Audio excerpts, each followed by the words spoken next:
As a racialized settler on unceded Musqueam territory, a fact of which I'm extremely grateful and indebted, I hope that later in this talk, I can encourage us to, or invite us to think about the indigenous identity in Taiwan as well, and to perhaps think about some transnational connections. So in this talk, I hope to demonstrate the ways in which both my scholarly and creative works seek to make radical reconsiderations of cinematic beauty. In terms of my scholarly work, I aim to intervene in and disrupt universalizing philosophies by considering racialization and sexualization as affective world-making. And with my creative practice, I experiment with the possibilities of feminist racial critique through cinematic forms. In particular, I attempt to vulgarize beauty in order to enable the recognition of inclusive, just, and critical forms of beauty.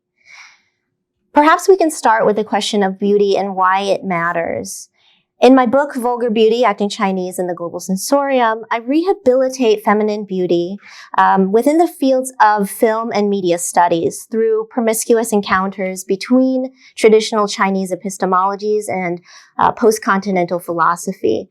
I steer the conversation about feminine beauty away from biopolitical critiques in order to return to the aesthetic phenomenon of one's encounter with screen beauty.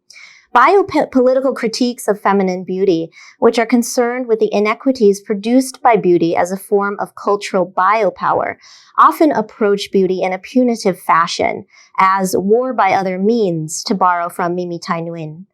Keeping in mind feminist critiques of pleasure and beauty, ranging from the conspiratorial pop culture book The Beauty Myth by Naomi Wolf to Laura Mulvey's canonical essay, which introduced the term the male gaze, my book, however, turns to the ways in which a beauty encounter can affectively spark a feeling of collective belonging for women, and for Asian women in particular.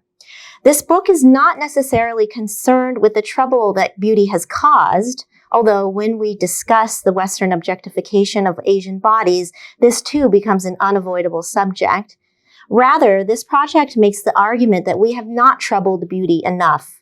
The fault lies not with beauty, but rather with our inability to recognize it beyond conventional, categorical, and white Western definitions. And if beauty is war through other means, then perhaps it is through beauty and for beauty that we fight for social justice. So in the book, each chapter begins with a personal account of how I encountered a specific Chinese woman film star. For example, I'm 13 years old and lying in a big bed with my favorite aunt and my favorite cousin, who is a year younger than me. They're visiting us in St. Louis after having just immigrated to Canada from China. My aunt is teaching us Chinese slang, and we learn the phrase "pao niu," picking up girls. My cousin and I giggle because the phrase literally means to soak in girls. It is late and we are drifting off, but even as the notion of the pickup eludes our adolescent comprehension, something else is bothering me. There's only a handful of students of Asian descent in a population of over 1,000 at my high school. I've been called chink bitch, flat-faced, and chicken fried rice by my young peers. Will anyone ever want to soak with me? I don't look like anyone. Who do I look like? My aunt grunts groggily. Gong Li, you look like Gong Li. It is by way of a complaint in lacking identification that I first encounter China's biggest film star. Later, I watch all of Gong's collaborations with acclaimed director Zhang Yimou, realizing that I do not look like her at all. Eventually, I realized that my aunt's comment was her way of telling me not to worry about being lonely. I may stand out in the American Midwest, but I'm connected to global Chinese communities via the circulation of star images. The memory of this moment is bittersweet, and it pricks me because it is also my aunt's way of telling me that she thinks I'm beautiful. This anecdote opens onto my first chapter about bitter beauty, as embodied by Gong in the late 1980s and early 1990s when Chinese cinema reached worldwide audiences with its oversaturated sensational melodramas. I draw upon a constellation of materialist conceptual terms such as passions, suffering, heat, fire, and bitterness, drawn from wide-ranging discourses from Chinese medicine to Friedrich Nietzsche and Gilles Deleuze. I consider how the latter, bitterness, is an aesthetic mode that attempts to process historical trauma. Furthermore, bitterness is the first of the bad tastes explored in this book that demonstrate the ways in which the vulgar force of feminine beauty sparks passionate interest in the star body. It is a beautiful eroticization of the discharging, vulgar female figure in Red Sorghum, Gong's first film, and which is about the Second Sino-Japanese War, that produces the affective forces for national wound healing. In other words, the terrestriality of the body, with its spectacular corporeal trembles and quivers, correlates with bitter anger as an impassioned, ecstatic, even orgasmic mode in an attempt to reckon with trauma. This chapter in particular conceptualizes bitterness through the social as an embodied cinematic response. Gong's flavorful performances can be understood as animating bitterness, envisioning a new feeling China and the birth of an era of wounded nationalism, demonstrating how bitter aesthetics constitute palliative medicine in the post-Mao era. Gong's bitter beauty, however, absorbs different peripatetic connotations when she becomes a transnational star, lending her exotic Chineseness to Western productions. In such cinematic contexts, Gong's aesthetic bitterness transmutes from wet secretions to racial odor, alleviating Westerners in their own historical reckoning. Just as bitter foods generate stomach acids and bile to break down food, through her bitter flavor work, Gong demonstrates how acting Chinese functions enzymatically for traumatic digestion in different cultural contexts. An example of a close reading will hopefully ground some of these ideas. Whereas, as I discuss, the nonverbal leaking body through sweat, blood, and urine play a vital role in Red Sorghum's erotic historicization, its portrayal of a porous Chinese national body, as well as marking an important aesthetic passage from exuberant revolutionary bodies to terrestrial vulgar bodies. When I look at Gong's role in the film Hannibal Rising, directed by British filmmaker Peter Weber, we can see how the film makes sense of her racialized odor and taste. So in this origin story, Gong plays the aunt-in-law to Western cinema's most infamous cannibal, Hannibal Lecter from Silence of the Lambs. The prequel attributes Hannibal's murderous, cannibalistic proclivities to having witnessed his younger sister as a child become killed and eaten by Lithuanian Nazi collaborators. In the film, a detective remarks to Hannibal that the Japanese Lady Murasaki's scent took away the smell of the camp, suggesting that her racial odor acts as a deodorant for the West's traumatic sense memory. A romance between Hannibal and his aunt is intimated in the film, which only permits a tight, closed-mouthed, and unromantic interracial kiss. The film nevertheless betrays its own excessive desires for the Asiatic woman by playing with the obscene and grotesque in other ways. In a scene after Hannibal moves into his aunt's chateau, the two take a stroll in a busy outdoor food market, rehearsing what might be a quotidian vision of incestuous in-law romance. If they cannot taste one another via cannibalism or copulation, Hannibal and Lady Murasaki can at least curate a common palette of tasty foods that they will both ingest, an eros of consumption in the shared objects caressing their bodily interiors. This image of near domestic bliss, however, is interrupted when a Vichy butcher luridly asks Murasaki if she possesses a crossways pussy, repeating an Orientalist anatomical myth that performs excessive pleasure in the form of excited disgust. Visually communicated through the mise-en-scène, Murasaki's allegedly deviant genitalia are analogized through slit-open pig carcasses and chunks of animal flesh hanging in open stalls. A literal meat shot, a term Linda Williams uses to describe genital penetration in hardcore pornography, takes the place of the obscene, that which could only be off-scene in a non-pornographic film. The film foregrounds Murasaki's pussy in order to sidestep the possibility of homoanality because of the film's multiple depictions of men eating other men, thereby replacing one obscene aromatic and erotogenic zone, that is the male anus, with the visual euphemism and verbal intimation of another region, the vagina. When Brutus, who is Hannibal's antagonist, later overperforms his heterosexuality by licking Murasaki's face, the film suggests that her face is a substitute for her obscene part, a misogynistic defacement. This graphic suggestion generates a surplus of meaning that exceeds language and is in part made sense through the odoriferous mise-en-scène of fragrant, pre-cooked foods.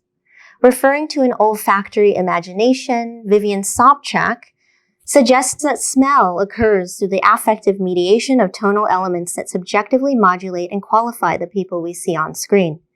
The phenomenon reveals in Deleuze and Guattari's concept of materialist correspondence the machinic assemblage of bodies, actions, and passions, an intermingling of bodies reacting to one another, evocatively resonant in the conceptualization of human beings in the Taoist philosopher Chen Tuan's description of an assemblance of energy consisting of spirit, essence, and energy.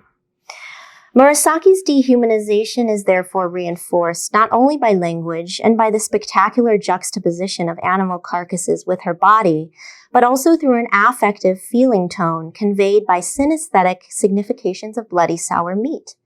These qualify her image as something that is at once not yet consumable, raw and pre-cooked animal, and already putrescent, decaying flesh. Melchin's observation that the stuff of animal nature that sometimes sticks to animals, sometimes bleeds back onto textures of humanness, aptly applies to this scene, wherein Murasaki's machinic assemblage is proximately qualified by coterminous bloody objects, conveying animal death and unliveliness. Murasaki's body is rendered here into a paradoxical object of suspicion, and her racialized alterity is centralized and essentialized through sensorial intimations of the inassimilable, the non-human, and the indigestible. As one of my first case studies in the book, Hannibal Rising demonstrates the complex and intimate entanglements between film sensorial engagements, embodied performances, taste cultures, and racial formations. Keela Wazana-Tompkins' observation that visual pleasure in black pain suggests a desire to taste it also holds true for Asian bodies in transnational contexts, and it shows us how feminine beauty and global film stardom plays a meaningful role in mediating bitter, traumatic histories. Furthermore, Zhang Yimou cast Gong in his first film, Red Sorghum, because he thought she possessed a unique flavor, Wei Dao, which he described as po la, boldly spicy. And it will be this description by Zhang that will inspire my book's organizing principles through which we understand beauty through the 5 Chinese medicinal flavors: bitter, salty, pungent, sweet, and sour. In the second part of this talk, I'll further dive into the question then of how beauty matters. So I deploy vulgarity as a critical methodology through which we can better understand beauty's materiality, its objecthood, and the ways in which film spectators consume beauty. It is timely and to recuperate and rethink the vulgar, a word that appears repeatedly throughout aesthetic theory and philosophy to tacitly denote the undesirable, not least to sunder the canonical criteria of beauty itself, which are exploited to debase and exclude non-white, non-Western, lower and working class, and disabled bodies. As Asian American historians observe, the Chinese body has long been associated with vulgarity in Western societies. From distorted stories and images of depraved Chinese bachelors, infected Chinese prostitutes, and the dirty opium dens of Chinatown, through to 21st century concerns over hordes of Chinese immigrants and the pandemic-causing virally loaded Chinese body, the Chinese person is persistently associated with that which is uncultured and ill-bred: immorality, disease, contamination, contagion, and pollution. And on the other end of racial hygienics, the Chinese are also associated with techno-orientalist tropes, or what Stephen Hong Song refers to as the threatening alien Asian, or the unfeeling, hyper-advanced, and disembodied cyborgs who remain perpetual alien others in the West. Methodologically, however, vulgarity also aligns us with new ways of knowing beyond dominant, masterful epistemologies. Eve Sedgwick, for example, recognizes the possibilities of vulgarity in reparative theory when she refers to camp as a variety of reparative practices, and in particular, the overattachment to fragmentary, marginal, waste, or leftover products. My turn to the pleasurable overattachments to waste, for example, resides in a kind of sour ressentiment, whereby the racial subject overperforms narcissistic self-love through loving her bodily waste, in order to rescue her body from social disavowal, as we see with vulgar comedian Ali Wong, who I know some of you have read the chapter for this class. She espouses the wonders of her vaginal secretions and her shit, for example.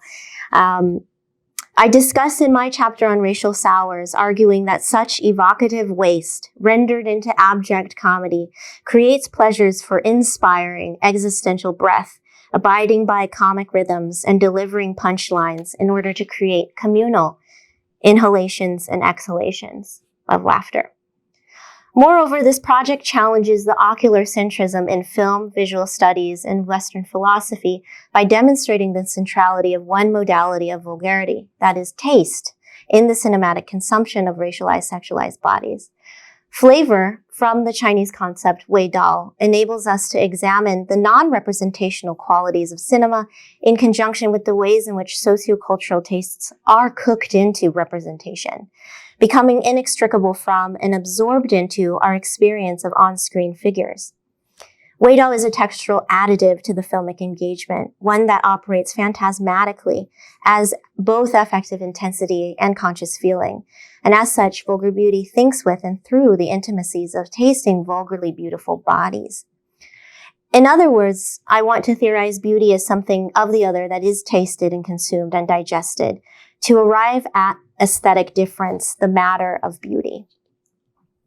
Whereas within traditional Chinese philosophy, blandness expresses the transcendental and the infinite beyond, I contend that it is precisely the instantaneous, short-lasting, and unsustainable earthly nature of flavor that best characterizes our sublime encounters with beauty, and particularly the feminine beauty that I'm interested in. Not only do I explore the bad tastes, which include bitterness and pungency as vulgar modes that reckon in particular with colonial histories, I also want to complicate our understanding of ostensibly positive flavors like saltiness or sweetness. Thus, another chapter discusses sweetness in the case of two Taiwanese stars, Shu Qi and Vivian Xu, who are cast in romantic films that seek to allegorize the One China political project of unifying China, Taiwan, and Hong Kong. The One China ideology itself depends on soft power, a diplomatic form of sweet persuasion. In such films, Taiwan is cast as a female partner who, even if she hesitates, ultimately defers to a benevolent masculine China, embodied by her romantic interest. Whereas cinematic bitterness disseminates through leakage of interior liquids from an immanent body, sweetness and softness depend upon surface manipulations. Bodily and spatial exteriors, tender and transparent, mark a point of contact with the world, while smoothness and seamlessness envisage the linear narrative of One China without fissure. The bodies of women stars, which plays a role in such aesthetics, become projection screens upon which for such ideas, and their bodies ultimately become ripe, receptive, and finally ruined in order to accommodate hardened masculinist desires for partnership. Nevertheless, if we look closely at the performances themselves by these women stars, we can trace some acts of corporeal recalcitrance. For example, the first blockbuster co-production between mainland China, Taiwan, and Hong Kong is the 2006 film that I'll refer to by its English title, The Knot. The expensive joint collaboration, costing around 30 million yuan, reveals how ideological negotiations between the three geopolitical territories are subsumed within an allegory about romantic love and a negotiated historical consciousness that privileges the One China master narrative. The Taiwanese actor Vivian Xu was cast to play a young Taiwanese woman who falls in love with a mainlander communist. Significantly, Xu's embodiment of Taiwaneseness signifies complex ways in which feminine softness and sweetness intersect with cultures of ethnic sexuality. With Taiwanese and Atayal Aborigine genealogy, Xu's Austronesian features signifies a deviation from the hypervisibility of Han Chinese in mainland publics, embodying instead Taiwan's polyglot multiculturalism and racial hybridity. Signifying a mixed racial and cultural inheritance, Xu's physical look ruptures the Chinese masquerade as Han ethnicity, even as it serves to further attract the gaze of the Pan-Asian male through its intimated promise of cross-ethnic sexual encounter. In addition to Xu's complications of ethnic homogeneity within Chineseness, her polysemic stardom signals a shift in the cultural sexualization of female adolescents in Taiwan, as the 1995 release of the actor's photo album, Angel, taken when she was 19 years old, became the first time a teenage girl's images, marketed toward an adult demographic, was sold in regular Taiwanese bookstores. The erotic photographs revealed the then model and singer in various states of undress on a tropical beachside. Angel and Xu's second photography book, Venus, published the following year, have since become collectible items. The publisher explained, quote, Xu represented a perfect mixture of teenage innocence and subtle but sophisticated sexual desire. This perceived admixture represents contradictory ideologies in Xu's brand of Taiwanese femininity, which signifies changing discourses surrounding female teenagehood, as well as Taiwan's own budding democracy in complex ways. Further to this last point, in 1995 and through to 1996, tense cross-strait relationships leading up to and lasting through the first democratic Taiwanese election of native-born Lee Teng-hui escalated into what was referred to as the Third Taiwan Strait Crisis, during which the PRC, mainland China, engaged in provocative military exercises to reinforce China's retaliatory force policy. Lee responded in like with missile and naval exercises. Hard power met with hard power. Meanwhile, questions of loyalty and fidelity were brought to the fore, illuminating the romantic undertones of international politics. Triangulating the tense relationship, the U.S. under President Clinton intervened to convey its dual deterrence diplomacy by deploying 2 carrier battle groups, bringing U.S.-China relations to the lowest point since the 1960s Cold War. Emerging from this tense political love-hate triangle, Xu's dualistic embodiment of teenage innocence and sophisticated sexual desire eroticized the native impulse to assert a new identity in development, as well as its political maturation in soft power form. In other words, Xu's mediated foray into adult publics captured a libidinal impulse to celebrate Taiwan's young and youthful democracy in the utopic throes of an imagined independence just within reach. Furthermore, Xu's nickname in the Chinese media is Little Boy, translated to Little Boy Killer, however, suggests the threatening power of feminine seduction, highlighting the potential of a feminine embodiment to destabilize masculine strength through its destructive qualities. Little Boy Killer reveals the implicit anxiety surrounding soft power's force and the knowledge that seduction is always more effective than coercion. The publication of Venus in the middle of this cross-strait flexing, therefore, offers a feminized and eroticized desire for autonomy, softening and sublimating such impulses into sexual fantasy about and containment of the young, pliable female body. And the knot returns us to this bristling moment, a decade after the fact, through the semiotics of Bi Yun, the character Bi Yun's youthful schoolgirl uniform. A reminder of Xu's sexualized debut, the audience then brings the memory of her provocative nude photographic books into the spectatorship of this film.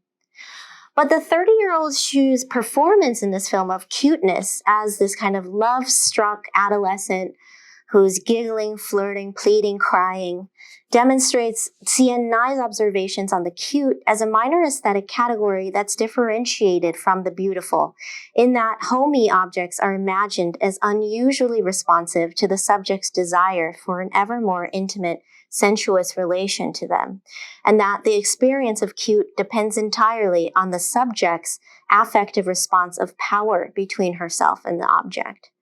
in contrast with the awe-inspiring and moralizing effects of beauty's untouchability, the cute welcomes touch. So Xu's receptive and infantilized, lovelorn performance in the knot seems to render her into an object of cuteness. However, again, we remember that her nickname, Little Boy Killer, which confuses the diminutive or diminished status of Xu's male beholder with her own petite physicality, also indicates a suspicion of cuteness as that which manipulates and potentially injures its beholder by seduction. Cuteness dangerously disarms and renders its observer defenseless against its charms. And Xu in this film in particular, as this real cuteness in excess, becomes a site of kind of aggressive desire.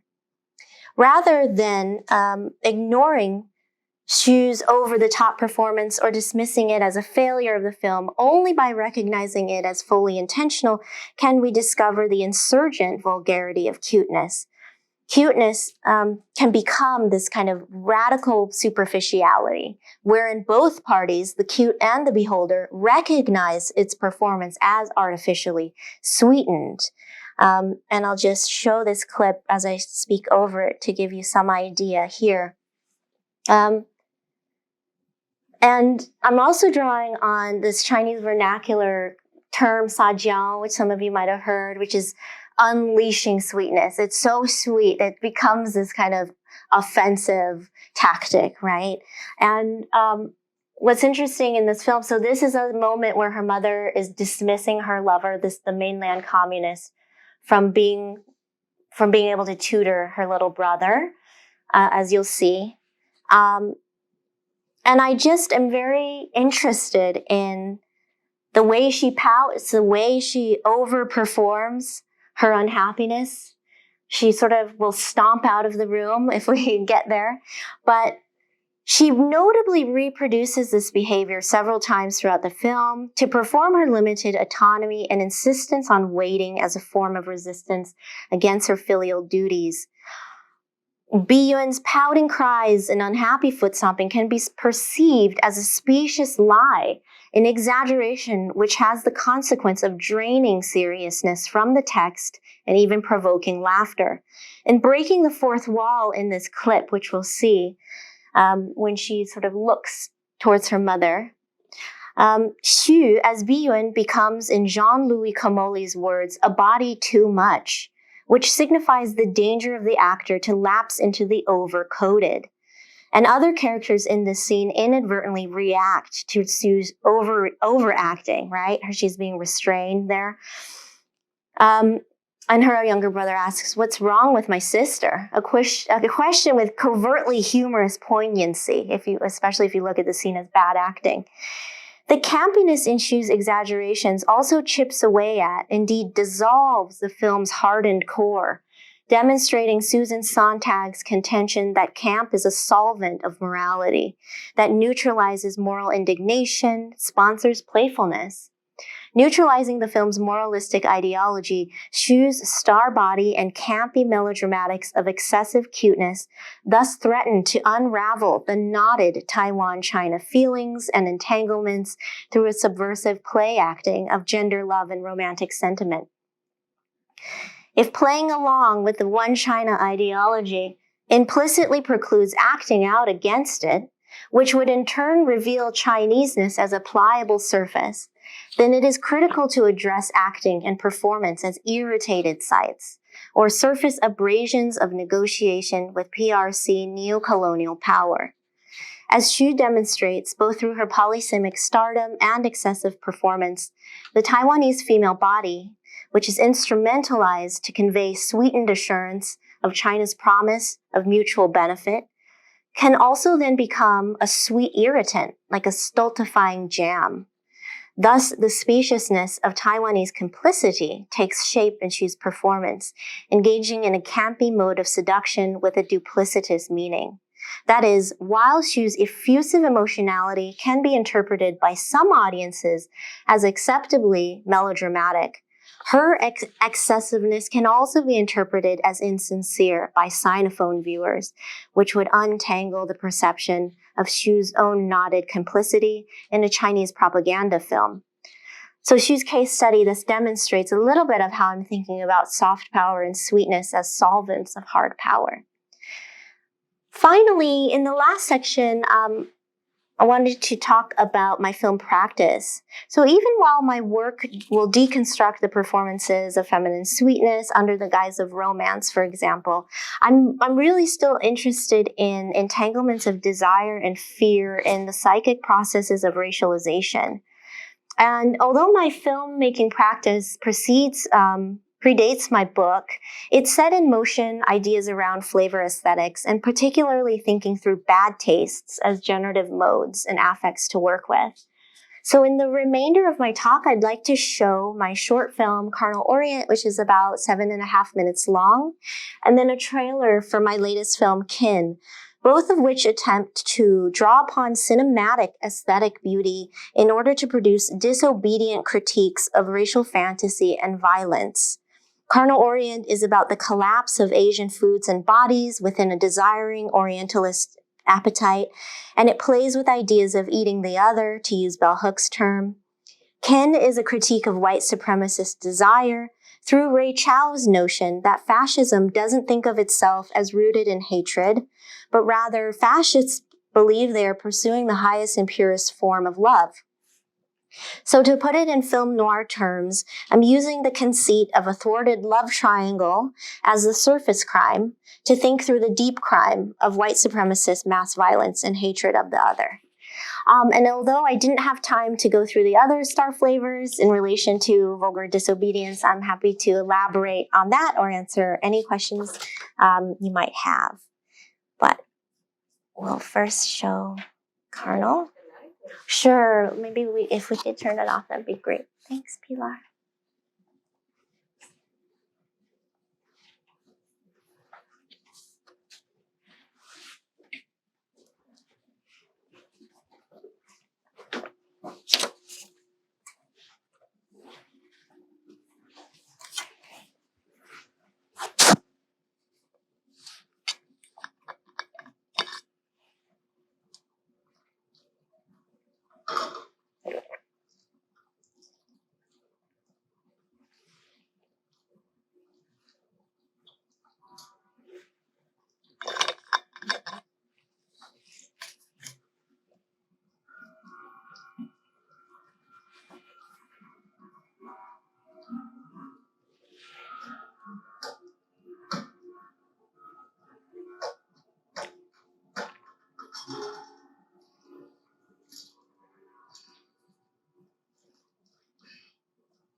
Do I please you tonight?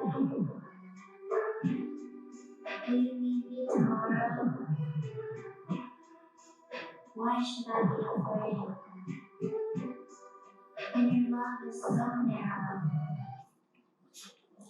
I can learn. Nothing is right.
Oh, and then, oopsie. And then a little short trailer for my last film.